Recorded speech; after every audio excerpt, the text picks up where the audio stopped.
Ex-assessor de Bolsonaro é preso no Paraná por ordem do STF. E você vai ver também. Ex-presidente Bolsonaro deixa o hospital e retorna à superintendência da Polícia Federal. Conta de luz terá desconto para famílias de baixa renda.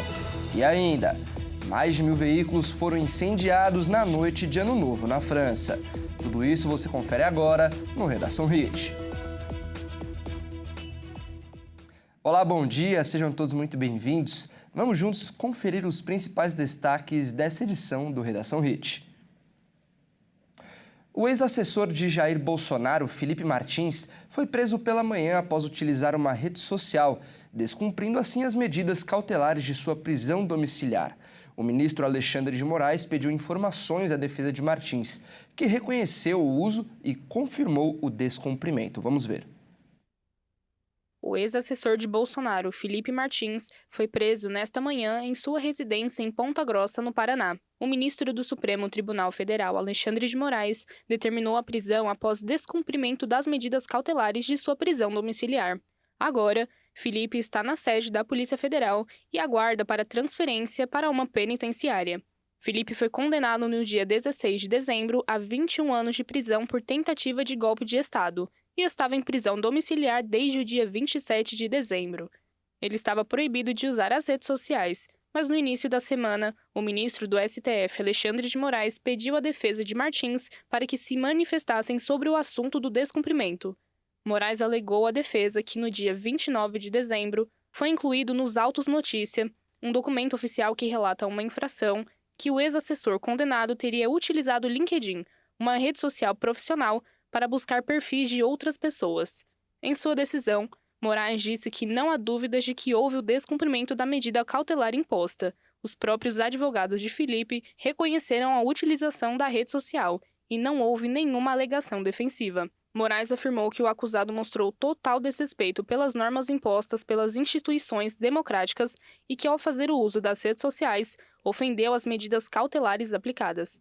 Jeffrey Chiquini, que também é um dos advogados de Felipe Martins, negou que o ex-assessor tenha descumprido as medidas cautelares e disse que vai se reunir com os outros advogados para decidir os próximos passos da equipe de defesa. Para Jeffrey, Felipe está sendo punido novamente sem que tenha feito nada de errado. E por volta das 6h40 da noite de ontem, o ex-presidente Bolsonaro deixou o Hospital de Brasília para retornar à superintendência da Polícia Federal na capital. O Supremo Tribunal Federal rejeitou um pedido de prisão domiciliar. O ex-presidente Jair Bolsonaro deixou nesta quinta-feira o Hospital de Brasília, onde passou mais de uma semana internado, para retornar à superintendência da Polícia Federal. Bolsonaro saiu do Hospital DF Star com seu carro escoltado por motos policiais. O Supremo Tribunal Federal negou nesta quinta-feira um pedido da defesa para que Bolsonaro fosse transferido para o regime domiciliar por motivos de saúde. Seus advogados apresentaram na quarta-feira o pedido por risco concreto de agravamento súbito do estado de saúde de Bolsonaro. O ex-presidente foi operado em 25 de dezembro e, em seguida, submetido a um procedimento contra crises recorrentes de soluço. Diferentemente do alegado pela defesa, não houve agravamento da situação de saúde de Bolsonaro, considerou em sua decisão o ministro do STF, Alexandre de Moraes. O Supremo sentenciou Bolsonaro a 27 anos de prisão por tramar um plano para se manter no poder após perder as eleições de 2022. Essa hospitalização de 9 dias foi sua primeira saída desde que foi preso. E olha só, em Santa Catarina, 4 jovens estão desaparecidos desde o último domingo. Eles são de Minas Gerais e foram ao sul do país para buscar emprego. 4 jovens vindos de Minas Gerais para Santa Catarina desapareceram na madrugada de domingo, em São José, cidade na Grande Florianópolis. Eles foram vistos pela última vez em frente ao apartamento onde moravam juntos no bairro de Barreiros. As famílias e amigos buscam informações após perderem o contato telefônico com o grupo. O caso mobiliza o projeto SOS Desaparecidos da Polícia Militar e as autoridades locais na tentativa de localizar os rapazes. Os desaparecidos são Daniel Luiz da Silveira, de 28 anos, Bruno Máximo da Silva, de 28 anos, Guilherme Macedo de Almeida, de 20 anos, e Pedro Henrique Prado de Oliveira, de 19 anos de idade. 3 deles são naturais de cidades de Minas Gerais e um de Araraquara, São Paulo. Eles haviam se mudado do estado mineiro para Santa Catarina, recentemente em busca de trabalho. O grupo foi visto pela última vez na madrugada de domingo, em São José. Imagens de câmeras de monitoramento registraram os 4 jovens deixando o prédio por volta das 3 horas da manhã. Às 4h16 da manhã, 2 dos jovens foram filmados novamente próximos ao imóvel. Segundo os relatos de familiares e de um vizinho, a porta do apartamento estava destrancada, as janelas abertas e havia comida em cima do fogão. Além disso, todos os pertences pessoais e carregadores de celular foram encontrados nas tomadas. A última comunicação de Guilherme com a mãe ocorreu na noite de sábado, quando ele mencionou que sairia para conhecer a capital com os amigos. Após o domingo, ninguém mais atendeu as ligações.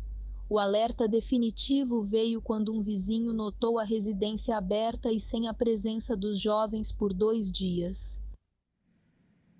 O governo anunciou uma medida que vai beneficiar famílias de baixa renda. É o desconto social, um benefício que promete contas de luz mais baratas em 2026. O ano de 2026 começa com uma boa notícia para o consumidor brasileiro. Um novo desconto na conta de luz já está valendo para as famílias de baixa renda. O chamado desconto social vale para beneficiários do cadastro único com renda mensal entre meio e 1 salário mínimo por pessoa e que tenham consumo mensal de até 120 kW. A estimativa do governo é que 60 milhões de pessoas sejam beneficiadas com a nova medida. O valor do desconto varia entre 9% e 18% da conta, dependendo da região do país. Esse benefício deve aparecer automaticamente na conta de luz para quem está com o CAD único atualizado. Além disso, pessoas com deficiência, idosos, famílias indígenas e quilombolas e famílias do CAD único atendidas em sistemas fora da rede elétrica pública também têm direito ao benefício. De acordo com o governo, as distribuidoras tiveram até a última quarta-feira para identificar as famílias que têm direito ao desconto social e a expectativa é de que as próximas faturas já venham com valor ajustado. O sistema de inteligência artificial melhorou a fiscalização nas rodovias brasileiras. Além do monitoramento do tráfego, são detectadas situações perigosas como motorista dirigindo pelo acostamento, veículos parados ou a presença de pedestres e animais nas pistas. A segurança nas rodovias brasileiras entra em uma nova fase de eficiência com a integração da inteligência artificial como ferramenta estratégica para reduzir acidentes e proteger a vida de motoristas e passageiros. O uso de algoritmos avançados e sistemas de monitoramento inteligente em tempo real está transformando completamente a gestão do tráfego nas principais concessões do país. Essa tecnologia permite uma atuação preventiva e coordenada que supera as limitações dos métodos tradicionais de vigilância manual. Essas novas tecnologias operam através de redes de câmeras inteligentes e sensores de alta precisão, capazes de identificar comportamentos de risco de forma automática e instantânea. O sistema monitora as vias ininterruptamente e detecta situações perigosas, como motoristas trafegando pelo acostamento, veículos parados em locais de baixa visibilidade ou a presença inesperada de pedestres e animais na pista. Assim que o risco é identificado, o sistema emite alertas automáticos para as centrais de controle, que podem enviar socorro ou sinalizar a via em poucos segundos. A eficiência da inteligência artificial também se estende à análise preditiva, baseada em dados climáticos e no histórico de colisões de cada trecho. Ao cruzar informações complexas sobre o estado do pavimento, os níveis de visibilidade por neblina e o volume de tráfego, a tecnologia consegue prever quais pontos da estrada apresentam maior probabilidade de ocorrências em determinados horários. Isso permite que as equipes de resgate, guinchos e viaturas de fiscalização sejam posicionadas estrategicamente nos locais de maior risco antes mesmo que qualquer incidente aconteça. Além de otimizar a logística operacional das rodovias, a inteligência artificial funciona como um escudo invisível de proteção para todos os usuários da malha viária. A automação das respostas e a rapidez na detecção de perigos reduzem drasticamente o tempo de atendimento às vítimas e ajudam a evitar colisões secundárias. Esta inovação tecnológica representa um compromisso direto com a preservação da vida, utilizando o que há de mais moderno na computação para tornar as estradas brasileiras um ambiente muito mais controlado, previsível e seguro para o transporte de cargas e pessoas. E veja a seguir, mais de 1.000 veículos foram incendiados na noite de Ano Novo na França. E antes do intervalo, você vê imagens de Santos, litoral da capital paulista. Os termômetros marcam 31 graus. O Redação Hit volta em instantes.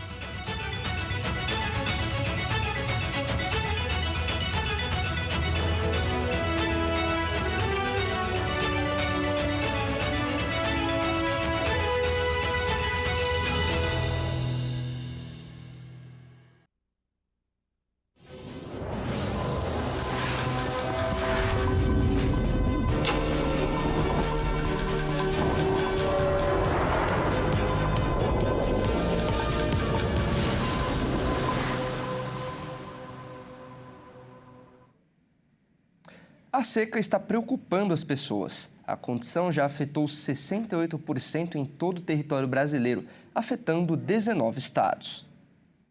A seca já avançou para 19 estados do Brasil, atingindo 68% do território nacional. A Agência Nacional de Águas e Saneamento Básico publicou um relatório confirmando a piora no levantamento anterior. A seca estava em 59% do território brasileiro. As capitais que mais tiveram piora foram Alagoas, Ceará, Espírito Santo, Goiás, Maranhão, Mato Grosso do Sul, Minas Gerais, Pará, Paraíba, Pernambuco, Piauí, Rio de Janeiro, Rio Grande do Norte, Rondônia, Roraima, São Paulo, Sergipe e Tocantins. Já no Amapá, Distrito Federal e Santa Catarina teve estabilidade no clima, enquanto no Rio Grande do Sul, o fenômeno voltou a ser verificado no mês de novembro. No mesmo mês, de acordo com o relatório, 8 estados registraram seca em 100% do território, que são eles: Ceará, Distrito Federal, Goiás, Minas Gerais, Piauí, Rio de Janeiro, São Paulo e Tocantins. Ainda falando dos meses de outubro e novembro, a região sul teve a seca menos agressiva do que os outros lugares, enquanto o Nordeste teve uma situação mais grave. A região norte teve estabilidade, nem aumentando ou piorando. No centro-oeste e sudeste, a seca também aumentou consideravelmente. Como, por exemplo, em São Paulo, onde o reservatório do Cantareira, principal meio de abastecimento da região metropolitana de São Paulo, continua operando na faixa 4 de restrição. Com isso, a Sabesp continuará utilizando até 23 metros cúbicos por segundo em janeiro. E olha só, veículos foram incendiados e pessoas acabaram detidas durante a virada do Ano Novo na França. Ainda assim, o Ministério do Interior afirmou que a noite de Réveillon registrou um nível de violência urbana menor em comparação com anos anteriores. Quase 1.200 veículos foram incendiados e mais de 500 pessoas foram presas na França na véspera de Ano Novo. Mas, de acordo com o Ministério do Interior, a noite de Réveillon foi marcada por menos violência urbana. Em um comunicado, o Ministério detalhou nesta quinta-feira que, no total, cerca de 505 pessoas foram presas e 403 foram detidas, descrevendo a noite como mais tranquila do que no ano passado, quando em todo o país houve 420 prisões e 310 pessoas detidas. No entanto, o número de veículos incendiados está aumentando, com 1.173 confirmados em 2025, em comparação com 984 na véspera do Ano Novo em 2024. Apenas na região metropolitana de Estrasburgo, cerca de 100 carros foram queimados. Aproximadamente 90 mil policiais, incluindo 10 mil em Paris e nos subúrbios próximos, foram mobilizados para as comemorações de Ano Novo, o mesmo número de 2024. O presidente dos Estados Unidos, Donald Trump, anunciou na quarta-feira que vai retirar as tropas da Guarda Nacional de Chicago, Los Angeles e Portland, após uma série de reveses legais relacionados ao envio de militares às cidades do país. O republicano enviou soldados a essas 3 cidades para o que descreveu como uma ofensiva contra a imigração irregular e o crime, desde que retornou à Casa Branca em janeiro. Os dirigentes locais rejeitaram essas medidas e as classificaram de excesso autoritário, por isso apresentaram uma série de ações na Justiça. Na semana passada, a Suprema Corte decidiu que o governo não havia apresentado uma base legal que justificasse a mobilização da Guarda Nacional em Chicago, o que apenas é permitido pelo direito americano em circunstâncias excepcionais. Em sua plataforma Truth Social, Trump escreveu: "Estamos retirando a Guarda Nacional de Chicago, Los Angeles e Portland, apesar do fato de que o crime foi reduzido amplamente graças à presença desses grandes patriotas nessas cidades, e somente por essa razão." O presidente disse ainda que essas 3 cidades teriam desaparecido se não fosse pela intervenção do governo federal. Trump enviou a Guarda Nacional à capital Washington e a Memphis, no Tennessee. Além disso, ameaçou mandar soldados para São Francisco. Trump enviou a Guarda Nacional à capital Washington e a Memphis, no Tennessee. Além disso, ameaçou mandar soldados para São Francisco. Mas o governo federal já tinha começado a retirar algumas tropas de Chicago, Los Angeles e Portland nas últimas semanas, devido a ordens judiciais. Agora vamos falar de esportes, e a Copa São Paulo de Futebol Júnior, a maior competição de futebol de base do Brasil, começou hoje com 6 jogos em 3 cidades. O primeiro dia do torneio marca as estreias de Grêmio, Sport, Coritiba e Mirassol. O torneio tem a participação de 128 clubes, que estão divididos em 32 grupos por cidades do estado de São Paulo. Os 2 melhores de cada chave avançam à fase de mata-mata, disputada em jogo único, incluindo a final, marcada para o dia 25 de janeiro, aniversário da capital paulista, no Pacaembu. A bola começou a rolar cedo nesta sexta-feira, com um duelo de estreantes. Em Patrocínio Paulista, o Meia-Noite enfrentou o Real de Roraima e, na sequência, foi a vez de Coritiba e Ponte Preta medirem forças. Às 3h45 da tarde, tem Votuporanguense e Galvez. Pouco depois, o Mirassol encara o Forte FC e, no fim da tarde, o Grêmio pega o Falcão. E, para fechar a rodada de abertura, o Sport enfrenta o Linense às 6h30. E o atacante Gabigol será jogador do Santos em 2026. O camisa 9 não vai se apresentar em Belo Horizonte para o início da pré-temporada sob o comando do técnico Tite. O retorno de Gabigol ao Santos está próximo de ser oficializado. O Peixe e o Cruzeiro alinham os últimos detalhes de um acordo que prevê o empréstimo do atacante até o fim de dezembro, com opção de compra ao término do vínculo. A negociação avançou como exigência do Santos. Os clubes vão dividir o salário do jogador, que ultrapassa a marca dos R$2,5 milhões. O Cruzeiro, que arcará com os outros custos ligados ao atleta, não receberá compensação financeira imediata pelo empréstimo. A presença de Tite no Cruzeiro praticamente eliminou as chances do atacante de permanecer no elenco celeste. A diretoria da Baixada, que busca equilibrar as finanças para 2026, viu na divisão salarial a condição ideal para fechar o negócio. Jogadores como Guilherme, próximo de uma venda para os Estados Unidos, ajudam a abrir espaço na folha de pagamento. A expectativa agora é para um desfecho positivo nos próximos dias. Formado nas categorias de base do clube, Gabigol voltará para o time onde brilhou. Foram 210 jogos, 84 gols e 13 assistências em sua primeira passagem. O atacante coleciona marcas importantes pelo Peixe, artilheiro do Brasileirão de 2018, tricampeonato da Copa do Brasil e bicampeão paulista. Ele também entrou para a história ao anotar o gol número 12.000 do clube em 2014 na Vila Belmiro. E esta edição fica por aqui. Muito obrigado pela sua companhia. Mais tarde você acompanha mais notícias no Jornal Toda Hora. Até mais.